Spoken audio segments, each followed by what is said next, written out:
औज़ुबिल्लाहि मिनश्शैतानिर्रजीम बिस्मिल्लाहिर्रहमानिर्रहीम। प्यारे दोस्तों, आज हम एक नए मौजू के साथ आपके सामने हाजिर हो रहे हैं। क्योंकि इम्तिहानात करीब आ चुके हैं, टाइम टेबल आ चुका है, तमाम लोग इम्तिहान में मुब्तला हो चुके हैं। तमाम तलबा व तालबात, छात्र एवं छात्राएँ परीक्षा में जुट चुके हैं, इम्तिहान की तैयारी कर रहे हैं। ऐसे वक्त उन्हें बड़ा मसला दरपेश आया जब यूनिवर्सिटी का जो टाइम टेबल आया उसमें 2 घंटे के बजाय 3 घंटे कर दिया गया। मैं आपको बताता चलूं कि कोरोना वबा से पहले ये इम्तिहानात 3 घंटे के ही हुआ करते थे, लेकिन कोरोना वबा की वजह से ये इम्तिहान 3 घंटे से घटाकर 2 घंटे कर दिया गया था। अब चूँकि हालात मामूल पर हैं, इसलिए फिर से 2 घंटे से बढ़ा करके एग्ज़ाम का टाइम 3 घंटे कर दिया गया है। फर्स्ट सेमेस्टर के तलबा और तालबात बड़े परेशान थे कि उर्दू में किस तरह के सवालात आते हैं, पैटर्न क्या होता है, क्या क्या चीज़ें पूछे जाते हैं। इन्हीं तमाम सवालों के लिए, उन्हीं तमाम मसलों को हल करने के लिए और किस तरह के सवालात होते हैं और कैसे कैसे होते हैं, हम बात करेंगे 3 क्वेश्चन पेपर लेकर के। और 3 क्वेश्चन पेपर को हम देखेंगे कि सवालात किस तरह से आ रहे हैं। अगर ये 3 पेपर हल कर लिए गए तो मैं समझता हूँ कि जो इम्तिहान की तैयारी है वो मेरी मुकम्मल हो जाएगी। मैं आप सबके सामने उन पेपरों के हवाले से पेश करूँगा, पुराने पेपर्स आपके सामने लाऊँगा। लेकिन बने रहिए हमारे इस यूट्यूब चैनल से आखिर तक, क्योंकि हम इस चैनल के हवाले से हम आपको वो तमाम मसाइल को दूर करना चाहते हैं। हम आपको इम्तिहान की तैयारी के करीब ले जाना चाहते हैं।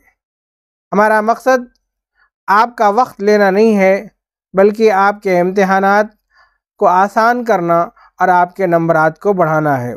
मेरी तमाम तलबा व तालबात से दरख्वास्त है कि हमारे इस चैनल से जुड़े रहें। अज़ीज़ तलबा व तालबात, हमारे सामने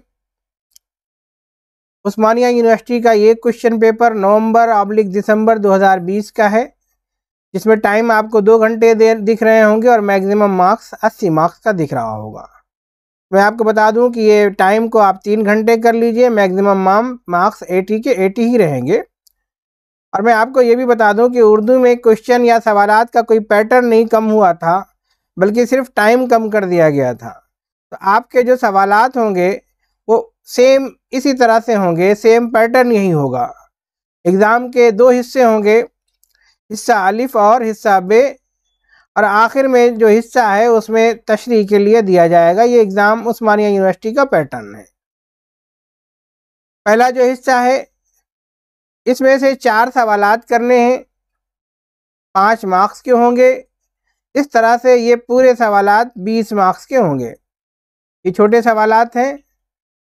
आइए हम देखते हैं सवालात को। पहला सवाल जो यहाँ पे दिया हुआ है, मोहम्मद कुली कुतुब शाह की शायरी के बारे में आप क्या जानते हैं? कुली कुतुब शाह की शायरी के बारे में, शायरी जो इनकी गज़लें हमारे निसाब में शामिल हैं। इसके अलावा उस गज़ल के इब्तिदा में आपने देखा होगा कि कुली कुतुब शाह की हल्की सी सवाने हयात और थोड़ी सी शायरी के बारे में गुफ्तगू है, आप उसे देखें। इसके अलावा दूसरा जो सवाल हमारे सामने है, मज़हर अली ख़ां विला का तारुफ पेश कीजिए। मज़हर अली ख़ां विला की हिकायतें हमारे निसाब में शामिल है। तो मज़हर अली ख़ां के विला का तारुफ मतलब उनकी सवाने हयात से मुताल्लिक़ है, उनकी ज़िंदगी क्या है, क्या क्या तख्लीक़ात उन्होंने पेश की हैं। अब आप अगर किताब में नज़र डालें तो ये भी किताब के अंदर मिल जाएगा। बेगम कुस्सिया ज़ैदी की अदबी खिदमात तहरीर कीजिए। बेगम कुस्सिया ज़ैदी का जो हमारे निसाब में सबक है वो ड्रामा तलाश का है।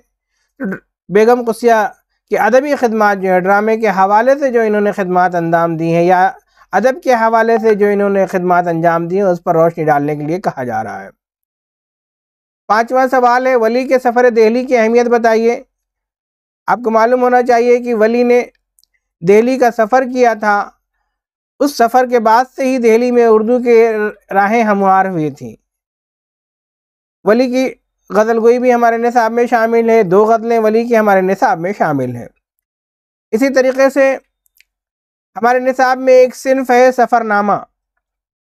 सफ़रनामा सालिह आबिद हुसैन का है। तो यहाँ पर सफ़रनामा कहते किसे हैं, ये एक सिन्फ है। इस सिन्फ के बारे में पूछा गया है और सिन्फ के बारे में हमें सालिह आबिद हुसैन की ज़िंदगी के बारे में कुछ नहीं बताना है। सिर्फ सफ़रनामा कहते किसे हैं, वो कौन सी तख्लीक है जिसे सफ़रनामा कहा जाता है, और सफ़रनामे में क्या क्या चीज़ें होती हैं। मैं आपको बता दूं कि सफ़रनामा सफ़र की रुदाद है, जो कि इंसान एक जगह से किसी दूसरी जगह जाता है तो जो जिन जिन मराहिल से गुज़रता है, जिन जिन चीज़ों को देखता है, जिनके यहाँ मेहमान रहता है, उन तमाम का जिक्र होता है। बहुत सारे लोगों ने सफ़रनामे लिखे हैं, तो सफ़रनामा के सिन्फ के हवाले से हमें बात करनी है।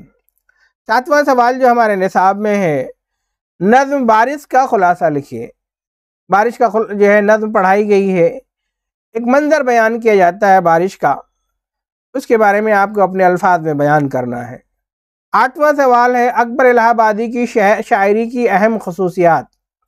अकबर इलाहाबादी शायर हैं, तंज़ मज़ाह के शायर हैं। इन तमाम चीज़ों के हवाले से आप बात कर सकते हैं। अकबर इलाहाबादी की नज़्म हमारे निसाब में मुस्तक़बिल है, लेकिन हमें उस नज़्म के बारे में तो गुफ्तगू कर सकते हैं। इसके अलावा भी जो उनकी शायरी की जो खसूसियात हैं, उन पर हमें गुफ्तगू करने की ज़रूरत है। तो आपने देखा कि सवालात पूछे गए हैं 8, लेकिन सवालों के जवाब देने हैं सिर्फ 4। 50% जो है आपको छोड़ देने हैं, 50% ही आपको लिखने हैं। इसमें से 8 में से आप बड़ी आसानी के साथ ये हल कर सकते हैं। हिस्सा बे जो है हमारे पास, इसमें जो सवालात दिए गए हैं, टोटल सवालात की तादाद यहाँ पर है 18। 18 का मतलब 8 निकाल देंगे, 9 से जो है 9 सवालात हैं, तमाम 20 मार्क्स के हैं। अब इसमें वली की ज़िंदगी के हालात और शायरी की खसूसियात बयान कीजिए। आपने वली का सफ़र के बारे में देखा, तो यहाँ पर उनकी सवाने हयात पूछा जा रहा है। 10वां सवाल है, शामिल निसाब हिकायत में से कोई 2 हिकायत और उनसे मिलने वाली नसीहत पर इजहार ख्याल कीजिए। हमारे निसाब में बहुत सारी हिकायतें पेश की गई हैं, 5-6 हिकायतें हैं। उनमें से किसी 2 हिकायत का जिक्र करना है और उसमें जो नसीहत के जो पहलू हैं, जो अखलाक के जो पहलू हैं, दर्स के जो पहलू हैं, उनके बारे में अपने ख़यालात का इजहार करना है। इसी तरीके से नज़्म तौहीद का मरकज़ी ख़याल वज़ाहत के साथ पेश कीजिए। नज़्म तौहीद एक अच्छी नज़्म है नज़ीर अकबर आबादी की, जो हमारे निसाब में शामिल है। इसका मरकज़ क्या है, इस नज़्म में किस चीज़ के ऊपर जो है फोकस किया गया है, किस चीज़ पर रोशनी डालने की कोशिश की गई है, उस पर आपको अपने अल्फाज में बयान करना है। 12वां सवाल है, मीर तकी मीर की ज़िंदगी के हालात और गज़लगोई के इम्तियाज़ी खसूसियात मिसालों के साथ पेश कीजिए। अब फिर मीर तकी मीर की ज़िंदगी और उनकी गज़लगोई पर रोशनी डालना है। सवाल नंबर 13 है, ड्रामा तलाश के अपने पसंद के किरदार पर इजहार ख्याल कीजिए। बहुत सारे किरदार हैं, जिसमें मैंने बताया था कि चचा का किरदार मरकज़ी किरदार है, एक अच्छा किरदार है। उस किरदार के बारे में भी लिख सकते हैं। कुछ किरदार ऐसे हैं जो कि बहुत थोड़े वक्त के लिए हमारे सामने आते हैं। आपको अख्तियार है कि आप किसी भी किरदार के बारे में लिख सकते हैं। इसी तरीके से नज़्म मुस्तक़बिल का खुलासा अपने अल्फाज में बयान करना है। अकबर इलाहाबादी की नज़्म मुस्तक़बिल है, मुस्तक़बिल में क्या होने वाला है, क्या है, वो तमाम चीज़ें आपने जो है पढ़ ली हैं। उसका सिर्फ खुलासा कहते हैं किसी चीज़ को मुख्तसर तौर पर अपने अल्फाज में इस तरह से बयान करना ताकि तमाम बातें मुकम्मल तौर पर आ जाएं। 15वां सवाल है, सिराज औरंगाबादी की ज़िंदगी और शायरी के बारे में आप क्या जानते हैं, वो लिखना है। 16वां सवाल है, नज़ीर अकबर आबादी की ज़िंदगी और नज़्म निगारी के बारे में अपनी मालूमात कलमबंद कीजिए। 17वां सवाल है, हिंदुस्तान जन्नत निशान में किन शहरों का जिक्र मिलता है। ये सफ़रनामा था सालिह आबिद हुसैन का, जिसमें कश्मीर, बॉम्बे, हैदराबाद, भोपाल और तमाम जगहों का जिक्र जो है उन्होंने किया है। आप उन तमाम के बारे में लिख सकते हैं, आपको अख्तियार है। और आखिरी जो सवाल है, ये अशार हैं जिसकी तशरीह करना है। मंदरजा ज़ेल अशार में से कोई 3 अशार की तशरीह करना है। 6 दिए हैं, सिर्फ 3 के करने हैं। अब इसमें से 6 अशार आप ले लें। देव जग को भूजन और बख्शिश करो जम की झुमके गौस नूर थे तुम पशानी, मेरी सांवली मन की प्यारी दिसे, कि रंग रूप में कंवली नारी दिसे। तीसरा है बाइश नशे दो बाला है, उसने सूरज के साथ हुस्ने आदा। चौथा है सजन के बाग आलम में दिगर नहीं, हमन में है उसकी जिसको जग नहीं। कोई नहीं जहाँ में जो अंधो होगी नहीं, इस गम कदा में आ दिले खुश कहीं नहीं। मुझको एकदम करार नहीं हरगिज, तुझ बगैर अख्तियार नहीं हरगिज। अगर आप ये वाला हिस्सा करते हैं, कभी कभी क्या होता है कि गज़ल के जो अशार हैं इसकी तशरीह को कंपलसरी कर देता है। अब आपको सवाल को देखना होगा, सवाल को अगर देखा, अगर कंपलसरी है तो आप इसे कर सकते हैं, नहीं तो जो ऊपर के जो सवालात हैं उसमें से कोई आप कर सकते हैं।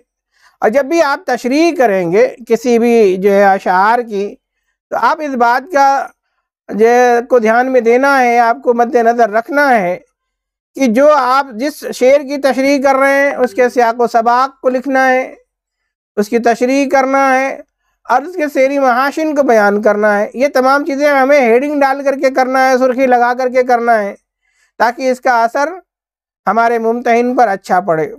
तो ये था उस्मानिया यूनिवर्सिटी का पेपर पैटर्न और ये थे वो सवालात। अब मैं एक राज की बात ये कह दूं कि यही सवालात आपको इस इम्तिहान में भी आएंगे। शर्त यह है कि इन सवाल को किसी दूसरी तरीक़े से पूछ लिया जाएगा, इसके बाहर का कोई सवाल नहीं आएगा, नहीं आएगा, नहीं आएगा, यही आएगा। अब अगर आपने इस पेपर को हल कर लिया तो आप समझ लीजिए कि आपके ये फर्स्ट सेमेस्टर के एग्ज़ाम की पूरी तैयारी हो गई। आइए दूसरे पेपर को, जो गवर्नमेंट सिटी कॉलेज का है, ये ऑटोनोमस कॉलेज है, थोड़ा सा पैटर्न चेंज है, हमें पैटर्न यही फॉलो करना है जो मैंने उस्मानिया यूनिवर्सिटी का बताया है। लेकिन सवालात देख लेते हैं कि किस तरह से, क्या यही सवालात आते हैं, इसी तरह के सवालात आते हैं, तो आपको सवालात के समझने में आसानी होगी। हम चलते हैं सिटी कॉलेज के उस पेपर की तरफ, क्योंकि फर्स्ट सेम वो भी है, फर्स्ट सेम ये भी है, सिलेबस एक ही है। क्योंकि वो ऑटोनॉमस है तो थोड़ा सा पेपर पैटर्न अलग हो सकता है, लेकिन सवालात तो वही होते हैं। आइए देखते हैं। अब यहाँ पर देखिए, जो हमारे यहाँ आखिरी था वो यहाँ पे पहला कर दिया गया। तमाम सवालात के जवाब मतलूब है। मंदरजा ज़ेर अशार में से किसी दो की तशरीह बाहवाला मतन कीजिए। सुलो आकला सबकी दुनिया है फ़ानी, जो कोई बूझिया उस है को साहिब कुरानी। तू सब में तुम उत्तम नारी, तुझ सम नहीं कोयल तेरी बोला ते हारी दिसे। मुझको एकदम करार नहीं हरगिज, तुझ बगैर अख्तियार नहीं हरगिज। दूसरा हिस्सा इसमें दे रहे हैं, मंदरजा ज़ेल में से किसी एक बंद का मतलब लिखे। ये मौजूदा तरीक़े राहिए मुल्के अदब होंगे, नई तहजीब होगी और नए सामा बहम होंगे। नए उन्वान से जीनत दिखाएंगे हंसी अपनी, ना ऐसा पेच जुल्फ़ों में न गैसों में ये खम होंगे। ये नज़र आ रहा मनाजिर से कुछ ऐसे दिल फरेब, हाथ से जाता रहा दिल मेरे और दिल से शकीब। आलम अज खुद रफ्तगी का मुझ पे तारी हो गया, जोश मस्ती का मेरी हर रग में सारी हो गया। ये थे अशार। मैं आपको ये बता दूं कि हिस्सा बे जो है ये नज़्म पर मुश्तमिल है, लेकिन उस्मानिया यूनिवर्सिटी में नज़्म में से तशरीह करने के लिए नहीं पूछता है, सिर्फ गज़ल के हिस्से में से करता है। तो हम ये 3 अशार की तशरीह देख सकते हैं। अब आप आगे चलें। मुंदरजा लफ्ज़ में से किसी दो की तशरीह कीजिए। जो हौसला होवे उतना ही काम करे और अपनी हद से ज़्यादा ना बढ़े। जो कोई अपने कौलो करार पर साबित ना रहे, साथ उसके दोस्ती रखना निहायत। ये सवालात भी हमारे यहाँ पे जो है डिटेल के सवाल में तो पूछा जा सकता है, लेकिन इस तरह से नहीं पूछा जाता। तो जो आखिरी का जो हिस्सा बे यहाँ पर दिख रहा है, ये सवालात हमें टैली होंगे पूरे पूरे उस्मानिया यूनिवर्सिटी से। अब जैसे कि हम सवाल देख रहे हैं, नज़्म तौहीद में शायर ने किन ख्यालात का इजहार किया, अपने अल्फाज में तहरीर कीजिए। अब तौहीद देख लिया, वहाँ भी तौहीद के बारे में पूछा गया, यहाँ भी पूछा गया। नज़ीर अकबराबादी की शायरी की खसूसियात बयान कीजिए, वहाँ भी पूछा गया, यहाँ भी पूछा गया। कुली कुतुब शाह की सवार हयात मुख्तसर लिखिए, वहाँ भी पूछा गया। वली दकनी के बारे में आप क्या जानते हैं, वहाँ भी पूछा गया। मीर तक़ी मीर, सिराज औरंगाबादी, नज़ीर अकबराबादी, नज़्म बारिश का खुलासा, ये तमाम की तमाम चीज़ें वहाँ पूछी गई। अब खुलासे के तौर पे हिस्सा जीम में से पूछा जा सकता है। मज़हर अली खां वाला की हिकायत दो यार, पेट की लपेट का खुलासा अपने अल्फाज में लिखिए। मुस्तक़बिल का खुलासा तहरीर कीजिए। नज़्म बारिश में शायर ने बारिश की मंदिर कसी किस तरह से की है, तौहीद का खुलासा तहरीर कीजिए। ड्रामा तलाश के अहम किरदारों पर रोशनी डालिए। अल्लामा इकबाल की ज़िंदगी पर रोशनी डालिए। अब देखा आपने कि ये तमाम के तमाम सवालात वही हैं जो कि हमने उस्मानिया यूनिवर्सिटी का पेपर पैटर्न देखा है। थोड़ा सा चीज़ें तब्दील है, लेकिन हमें उस्मानिया यूनिवर्सिटी के पेपर को ही मद्देनज़र रखना है। दूसरा सवाल हम और देख ले सकते हैं, यहाँ भी वही पैमाना है। हम इन तमाम चीज़ों पे ना जाके हम सिर्फ आखिरी के हिस्से को देखेंगे। मीर तकी मीर की सवाने हयात, तौहीद का खुलासा, औरंगाबादी के बारे में आप क्या जानते हैं, कुली कुतुब शाह की शायरी, सिराज औरंगाबादी, वली दकनी की शायरी के बारे में, सालिहा अबूद हुसैन की सवाने हयात पर रोशनी डालिए। इम्तियाज़ अली ताज के बारे में आप क्या जानते हैं। और इस अजीम में मज़हर अली खां के विलायत की हिकायत, दो यार और शिकम और आज़ाए बदन का मुबाहिसा का खुलासा। देखिए वहाँ पे थोड़ा सा तब्दील किया उन्होंने, दूसरे पूछ लिए थे, यहाँ पे दूसरे पूछ लिए। नज़ीर अकबर आबादी की शायरी को अवामी शायर कहा जाता है, शायर को अवामी शायर कहा जाता है, क्यों। ड्रामा तलाश का खुलासा लिखिए, फ़नून लतीफ़ा का खुलासा लिखिए। सालिहा आबिद हुसैन के उस सफ़रनामे को हिंदुस्तान जन्नत निशान क्यों कहा जाता है, तहरीर कीजिए। ड्रामा किसे कहते हैं, रोशनी डालिए। अजीज़ तलबा और तालिबात, आपने देखा हमने 3 क्वेश्चन पेपर आपके सामने पेश किए, जिसमें 2 सिटी कॉलेज के हैं, एक उस्मानिया यूनिवर्सिटी का है। तो हमें सवालात तो तैयार करने हैं पूरे जितने कि हमने बताया, क्योंकि सारे सवालात एक जैसे हैं, मिलते जुलते से हैं। जो तशरीह के लिए अशार दिए गए हैं वो तशरीह कर ले, जो सवालात दिए गए हैं सवालात कर ले, सारे के सारे मिलते जुलते हैं। तो मैं समझता हूँ कि आने वाला पेपर भी यही होगा, क्योंकि कोई भी तब्दीली बहुत ज़्यादा वाक़ई नहीं हो सकती। और पेपर बनाने वाला जो है वो बाउंड होता है।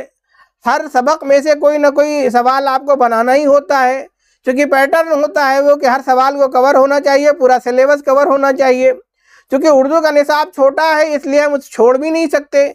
सवालात को हम अलग से लाएंगे तो कहाँ से लाएंगे। तो इस तरह से ये सवालात अगर आपने हल कर लिए, इन सवालात पर थोड़ी सी रोशनी जो है आपने डाल ली, तो मैं समझता हूँ कि आपके 10 आउट ऑफ 10 मार्क्स जो है आ जाएंगे। कोई मुश्किल नहीं है, बड़ी आसानी के साथ तमाम बच्चियों के आते हैं।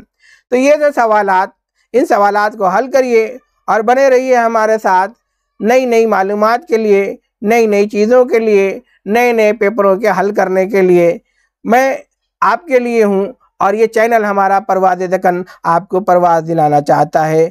जिन लोगों ने हमारे इस चैनल को सब्सक्राइब नहीं किया, मेरी उनसे दरख्वास्त है कि आप हमारे इस चैनल को सब्सक्राइब करें, क्योंकि बार बार आप हमारे पास आते हैं कि मुझे नहीं मालूम है। मालूम कैसे होगा, क्योंकि आपको नोटिफिकेशन जाएगा नहीं। इसके लिए आप हमसे जुड़े रहिए। आज बस इतना ही। मैं नई वीडियो के साथ, नए सवालों के साथ, नए जवाबात के साथ आपकी खिदमत में हाजिर रहूँगा। शुक्रिया। खुदा हाफिज़।